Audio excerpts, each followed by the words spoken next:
chance to say something as well.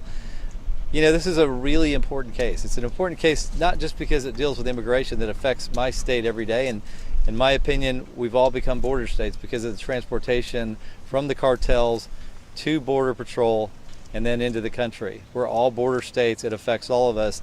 And the consequences of this loophole of asylum where everybody knows and they're trained to show up at the border and actually turn themselves in to Border Patrol. They're not running from Border Patrol, they're turning themselves in, because that's how it works now. Cartels deliver, the Biden administration transports them, and we're arguing that the Biden administration, just like the rest of us, have to follow federal law. They either have to detain them or send them back to their country of origin.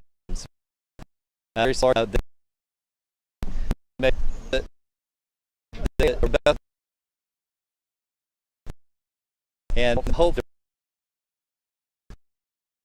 can people to this in conjunction here with Texas. Every state is a border state, and I view Missouri as a proxy for all the other states that are impacted by the crisis we have at the border, a man-made crisis created by Biden, who reflexively on day one tried to undo all of the successes under President Trump. And we had a secure border, and the migrant protection protocols and the Remain in Mexico policy was a big part of that. So was, by the way, Title 42, which is another issue that we got a positive result at the district court on yesterday. But today, this is a central question about the rule of law and about border security. And the Biden administration's level of lawlessness and how they've handled these issues is staggering. And that's why we've been victorious before at the lower court, why we're back here today. The Supreme Court obviously issued that injunction months ago. Now we're back here on the merits. We're very hopeful for a positive decision and result here, because ultimately the fentanyl, the human trafficking, the drug trafficking, it doesn't stop in El Paso. It doesn't stop in McAllen. It ends up in Kansas City, and in St. Louis, and Columbia, and in Columbus, Ohio, and in Denver, and all points across the United States. So this case, as we're talking about an open border policy, is central to getting control of our southern border. And so I want to thank again Ken and his team in Missouri and Texas, really working together on a number of different fronts here, not just for those states that are on the border, but for all the other states in this country who have effectively become border states. Thank you. One other quick note, I wanted to thank Indiana. Todd Rokita, the Attorney General there, led a coalition of other, I think it was 19 states total, behind Missouri and Texas on this issue. And I wanted to thank him for his good work supporting our work. And it does go to show that this is an issue that doesn't just affect border states, it's affecting the entire country. And now I want Judge Stone to give you just a few words on his impressions of being in front of the court today. Judge? Having already given about an hour's worth of words, I'll try and keep this brief. I'm very grateful to Generals Paxton and Schmidt and to my counterpart, John Sauer, Solicitor General of Missouri, for the opportunity to represent the states in this case. This represents another lawsuit by the state of Texas, thanks to the leadership of General Paxton, in this case also of General Schmidt, reflecting a common theme, which is, though the Biden administration may have viewed itself as elected to pursue a variety of substantive priorities to the administration, they nonetheless have to comply both with substantive immigration law as well as the Administrative Procedure Act's procedures for actually enacting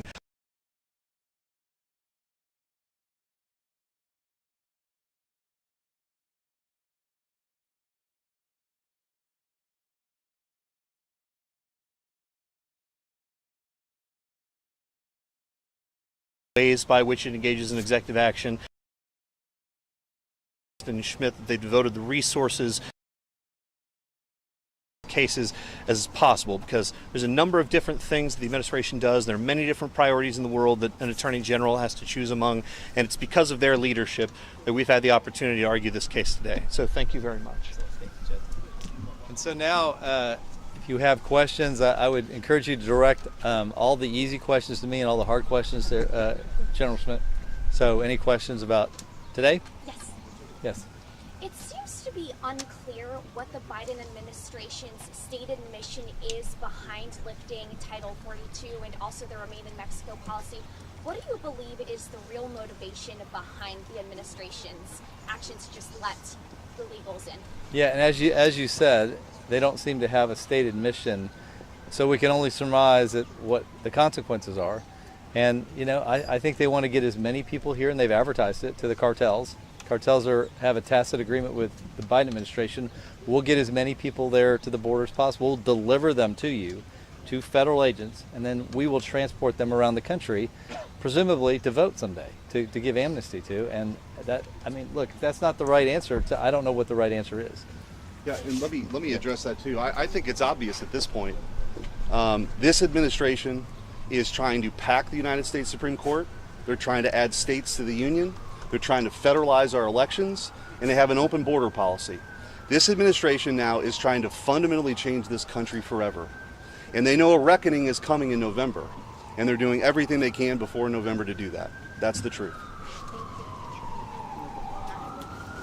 Yes. General Schmidt, specifically of Missouri, I'm with Kansas City Star. Yeah. How is this affecting the day-to-day lives of Missourians? Why? You mentioned that everybody's a border state. What does that mean specifically?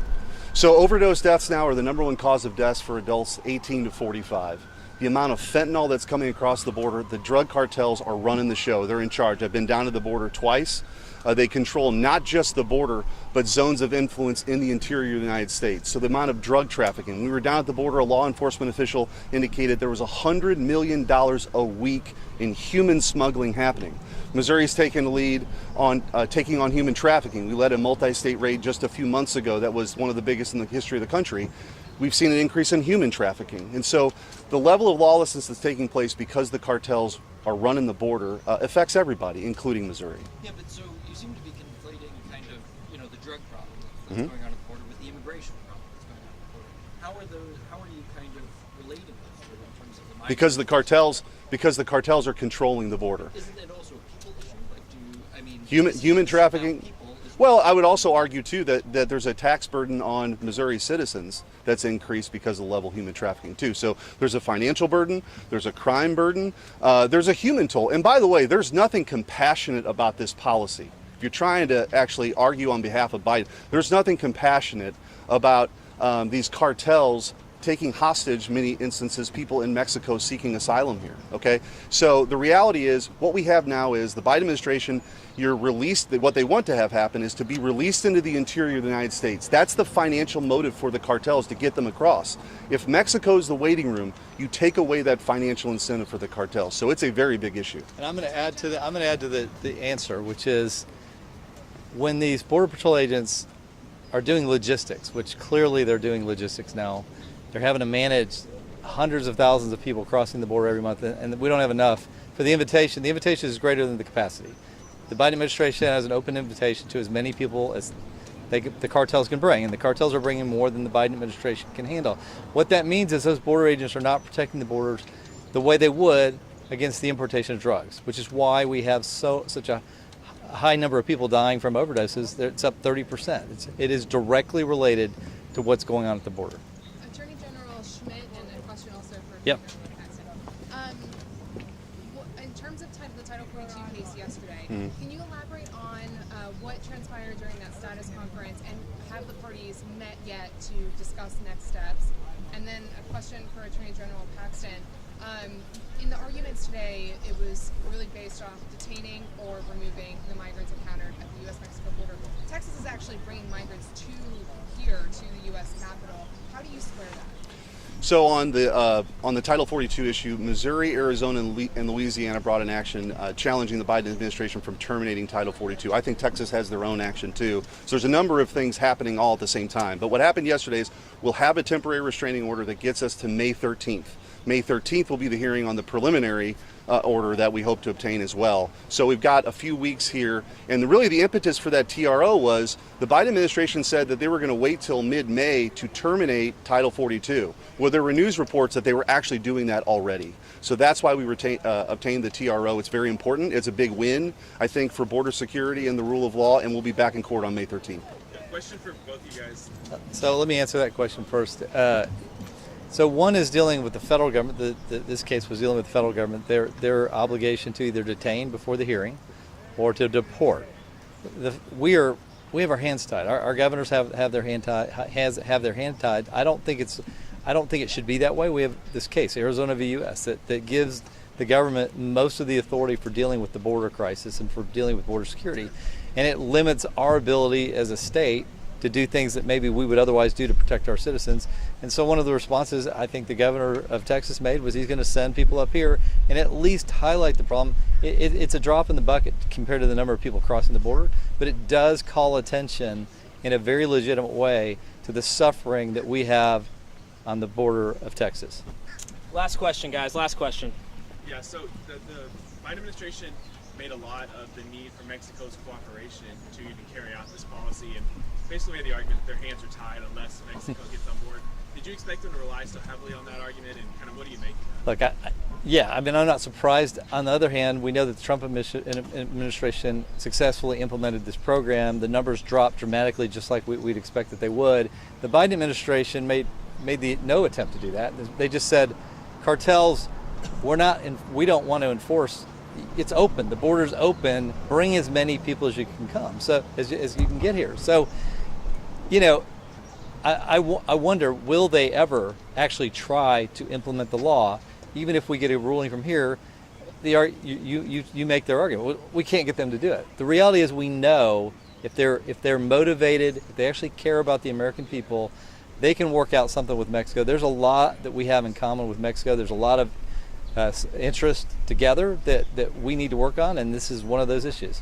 And anyway, I would just add real quickly to piggyback off of that too, that because of that lawsuit and the victory we had at the lower court, you've clearly seen the Biden administration drag their feet. But because of that, that's the reason why you have transparency now in the numbers. Because part of that order that we obtained initially was to actually for them to be transparent. They probably wouldn't be very clear about the number of people that are actually coming across, but for our actions. So it's been very important on a number of different levels. All right. Thank you. Thank you all very much. Thanks. Where we go? Okay.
No, it's over.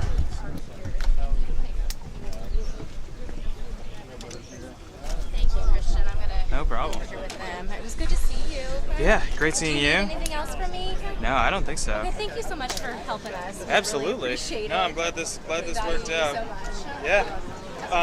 Yeah. Just